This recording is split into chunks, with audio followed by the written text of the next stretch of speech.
오늘 말씀을 함께 보도록 하겠습니다. 오늘 말씀은 말라기 1장 1절에서 14절까지 말씀입니다. 말라기 1장 1절에서 14절까지 말씀입니다. 우리 다 찾으셨으면 한 목소리로 함께 봉독하도록 하겠습니다. 시작. 여호와께서 말라기를 통하여 이스라엘에게 말씀하신 경고라. 여호와께서 이르시되 내가 너희를 사랑하였노라 하나 너희는 이르기를 주께서 어떻게 우리를 사랑하셨나이까 하는도다. 나 여호와가 말하노라. 에서는 야곱의 형이 아니냐. 그러나 내가 야곱을 사랑하였고 에서는 미워하였으며 그의 산들을 황폐하게 하였고 그의 산업을 광야의 이들에게 넘겼느니라. 에돔은 말하기를 우리가 무너뜨림을 당하였으나 황폐된 곳을 다시 쌓으리라 하거니와 나 만군의 여호와는 이르노라. 그들은 쌓을지라도 나는 헐리라. 사람들이 그들을 일컬어 악한 지역이라 할 것이요 여호와의 영원한 진노를 받는 백성이라 할 것이며 너희는 눈으로 보고 이르기를 여호와께서는 이스라엘 지역 밖에서도 크시다 하니라. 내 이름을 멸시하는 제사장들아, 나 만군의 여호와가 너희에게 이르기를 아들은 그 아버지를 종은 그 주인을 공경하나니 내가 아버지일진데 나를 공경함이 어디 있느냐. 내가 주일진데 나를 두려움이 어디 있느냐 하나 너희는 이르기를 우리가 어떻게 주의 이름을 멸시하니까 하는도다. 너희가 더러운 떡을 나의 제단에 드리고도 말하기를 우리가 어떻게 주를 더럽게 하였나이까 하는도다. 이는 너희가 여호와의 식탁은 경멸히 여길 것이라 말하기 때문이라.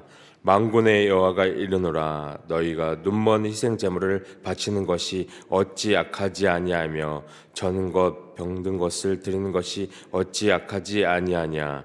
이제 그것을 너희 총독에게 드려보라. 그가 너를 기뻐하겠으며 너를 받아주겠느냐. 만군의 여호와가 이르노라. 너희는 나 하나님께 은혜를 구하면서 우리를 불쌍히 여기소서 하여 보라. 너희가 이같이 행하였으니 내가 너희 중 하나인들 받겠느냐. 만군의 여호와가 이르노라. 너희가 내 제단 위에 헛되이 불살하지 못하게 하기 위하여 너희 중에 성전 문을 닫을 자가 있었으면 좋겠도다. 내가 너희를 기뻐하지 아니하며 너희가 손으로 드리는 것을 받지도 아니하리라. 만군의 여호와가 이르노라. 해 뜨는 곳에서부터 해 지는 곳까지 이방 민족 중에서 내 이름이 크게 될 것이라. 각 처에서 내 이름을 위하여 분향하며 깨끗한 제물을 드리리니 이는 내 이름이 이방 민족 중에서 크게 될 것임이니라. 그러나 너희는 말하기를 여호와의 식탁은 더러워졌고 그 위에 있는 과일 곧 먹을 것은 경멸히 여길 것이라 하여 내 이름을 더럽히는도다. 만군의 여호와가 이르노라. 너희가 또 말하기를 이 일이 얼마나 번거로운가 하며 고숨치고 훔친 물건과 저는 것 병든 것을 가져왔느니라. 너희가 이같이 봉헌물을 가져오니 내가 그것을 너희의 손에 받겠느냐. 이는 여호와의 말이니라. 짐승떼 가운데 수컷이 있거늘 그 성원한 일에 흠 있는 것으로 속여 내게 드리는 자는 저주를 받으리니 나는 큰 임금이요 내 이름은 이방 민족 중에서 두려운 것이 됨이라. 만군 여호와의 말이니라. 아멘.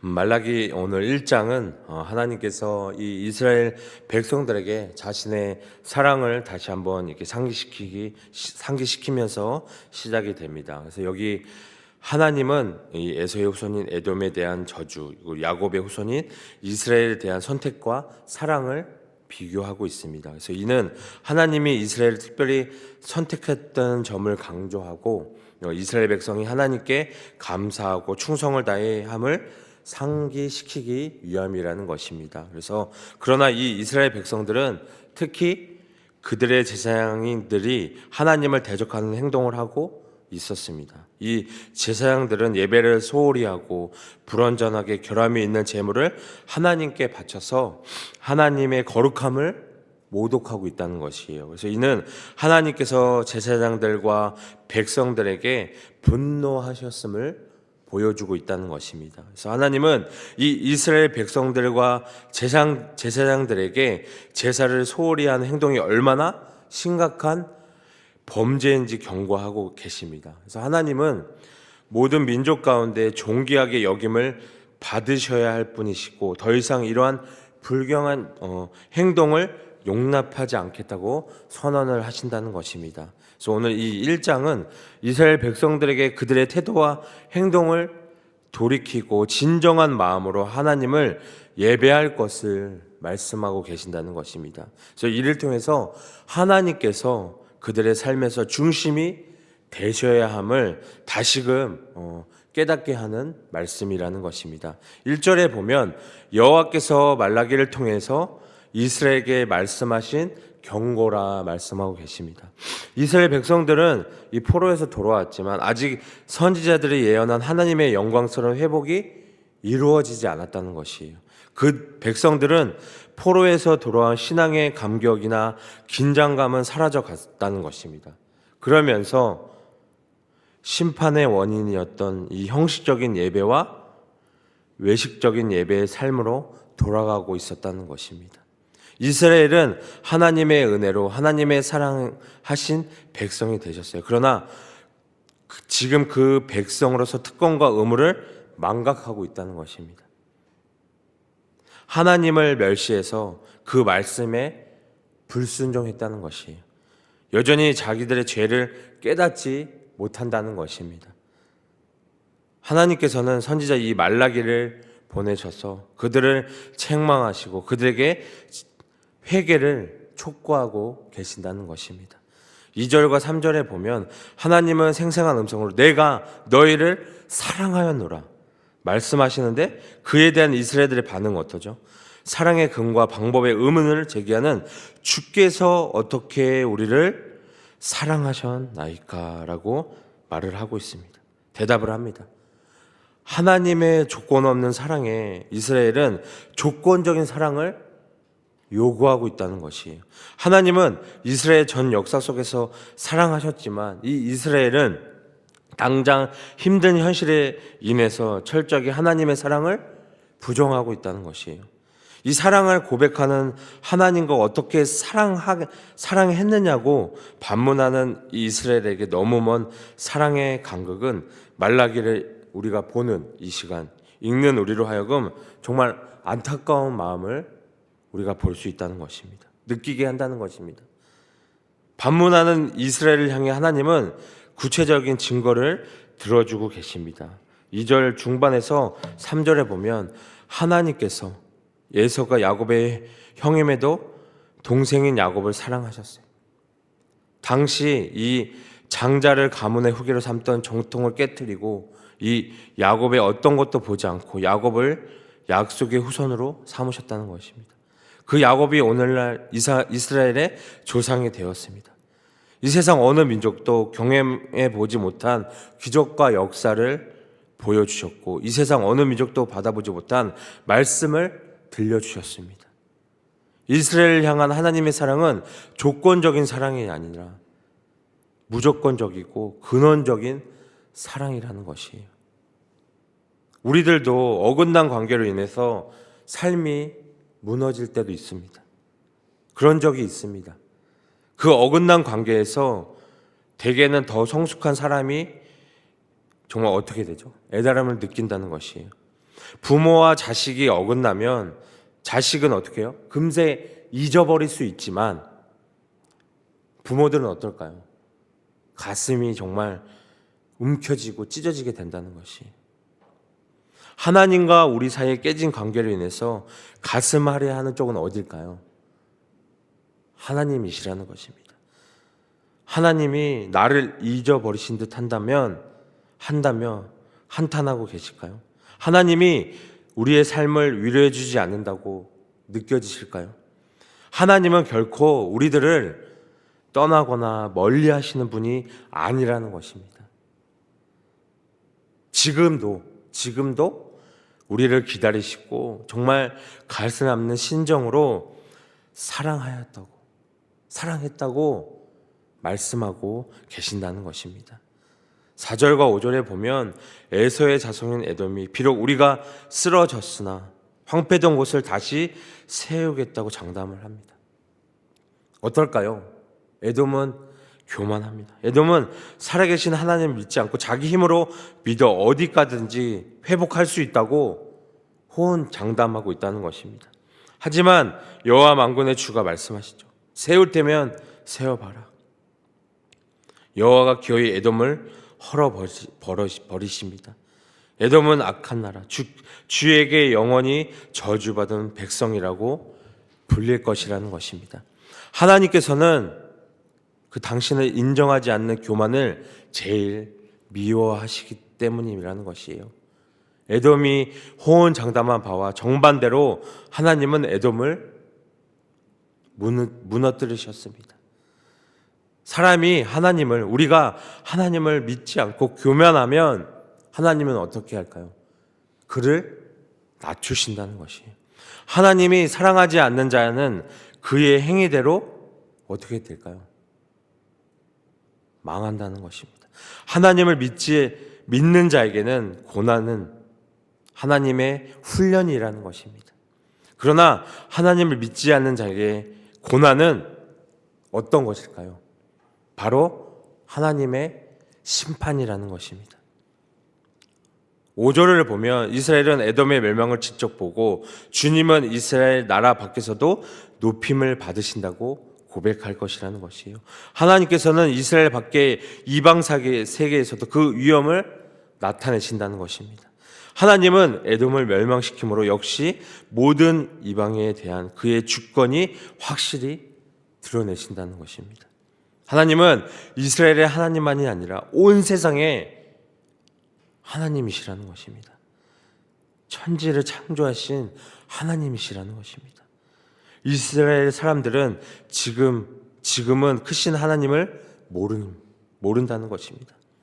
그들은 에돔이 멸망받는 것을 보고 나서 드디어 여호와 하나님은 이방 나라에도 크시다고 고백할 수 있다는 것입니다. 이 1절에서 5절까지 이 말라기를 통한 하나님의 첫 번째 계시가 이스라엘 지체를 향한 그분의 사랑을 확증을 했다면, 두 번째 1장 6절에서 2장 9절까지의 말씀은 본격적인 책망의 시작으로 볼 수가 있습니다. 그래서 오늘은 6장에서 14절까지의 말씀을 함께 또 나누도록 하겠습니다. 여기서 6절 상반절에 보면, 여기서는 제사장을 이스라엘 대표로 지목해서 그들이 하나님을 공경하지 않고 제사를 업신 여겼다고 꾸짖으시고 계십니다. 하나님께서는 아버지와 아들, 주인과 종의 비유를 들어서 아들과 종이 각각 아버지와 종을 공경함이 마땅하다고 말씀하신 후에 제사장들이 자신의 아버지와 주인이신 하나님을 왜 공경하지 않느냐고 책망하고 계십니다. 이 비유 또한 하나님과 이스라엘 사이의 언약을 암시하고 특히 그들이 하나님의 거룩한 제사장 나라의 일원이 되어야 함을 보여주고 있다는 것입니다. 제사장과 레위인은 언약 백성 중에서도 거룩하게 구별되어서 제사를 드리는 일을 담당하는 자들입니다. 이런 자들조차 하나님을 공경하고 경외하지 않는다면 남은 백성들은 얼마나 더하겠습니까? 그들이 하나님에게 들어야 할 호칭은 내 이름을 영화롭게 하는 자들이지만, 오늘 말씀 현실은 내 이름을 멸시하는 자들이었으니라고 정말 굴욕적인 말이라는 것입니다. 6절 후반절에 보면, 그런데 제사장들은 어떻게 우리가 당신의 이름을 멸시하나이까? 이 말씀이 뭘까요? 정말 적반하장입니다. 이 반응은 1장 2절에 이스라엘의 반응과 다름이 없다는 것입니다. 그들이 얼마나 영적으로 둔감하고 악하고 무한한지를 보여주고 있다는 것입니다. 따라서 하나님께서는 그들이 더럽고 부정한 떡이나 병들고 눈먼 희생 제물처럼 적합하지 않은 제물을 백성들에게서 받아 하나님께 드리는 행위가 하나님과 그의 이름을 멸시하는 일이었다고 구체적으로 7절과 8절에서 말씀하고 있습니다. 흠없는 제물을 바쳐야 할 마땅한데 이 규례에는 신경 쓰지 않는다는 것이에요. 도리어 우리가 어떻게 주를 더럽게 했나이까 말씀하고 있습니다. 반박하고 있습니다. 하나님께서는 이들에게 그런 곡물과 짐승을 총독에 드려보라고 비꼬십니다. 한 나라의 총독도 그런 물건을 받으면 언짢아 하고 받지 않을 텐데 온 세상 왕의 하나님께 그런 쓸모없는 제물을 드리고 은혜와 용서를 구한다면 어떨까요? 어떨까요? 한번 생각해 보시길 바랍니다. 하나님께서는 이 형식적인 봉사와 예배에 대해서 제단에서는 제단 뿔을 꺼 예배를 없애고 성전 문을 닫는 게 낫다고 10절에서 말씀하고 있습니다. 진정한 제사는 예배자가 하나님께 속죄하고 순종과 헌신을 드리는 것이고 하나님으로부터 용서를 받고 화목을 누리는 향기로운 제사라는 것입니다. 제사나 예배의 진정한 의미가 누락되고 가식적인 행사로 남는다면 하나님께서는 기뻐하지 않으시고 받지도 않으신다는 것이에요. 하나님의 이름은 제사장과 백성에게 소홀히 취급되고 있지만 그 이름은 해 뜨는 데서 해 지는 데까지 열방 중에 크게 될 것이라고 말씀하고 있습니다. 그때 이방인들은 하나님의 이름을 위해 예배하고 그가 명령하고 기뻐하시는 정결한 제물을 드릴 것이라는 것입니다.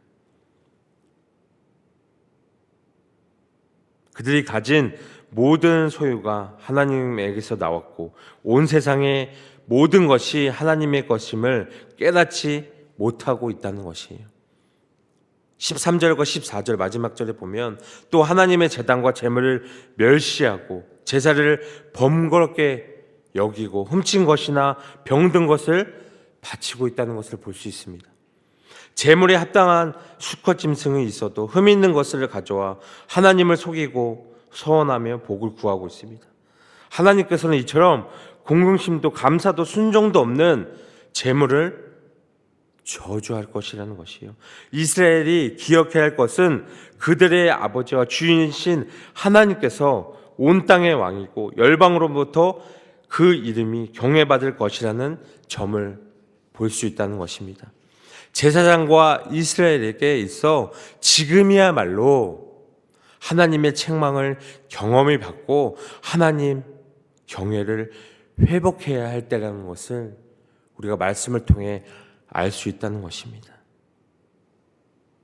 오늘 우리도 하나님께서 우리 예배를 어떻게 받으시는지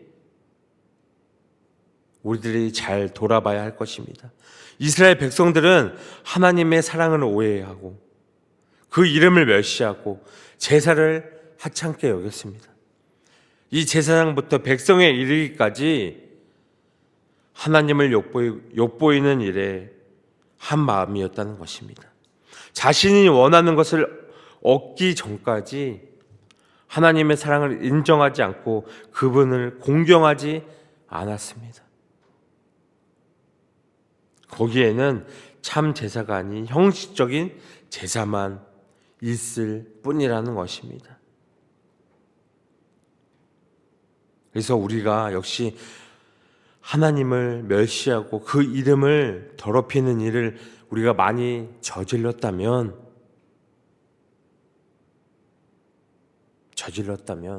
우리는 어떻게 해야 할까요? 하지만 아까 말씀드렸듯이 하나님은 여전히 우리를 사랑하시고 예수 그리스도의 이름으로 회개하는 우리를 용서하시고 무한한 사랑과 은혜로 덮어주신다는 사실을 우리는 깨닫기를 원합니다. 그래서 하나님의 말씀 가운데 정말 순종하는 마음으로 하나님께 나아갈 수 있는 저희들이 되기를 오늘 이 시간 소망합니다.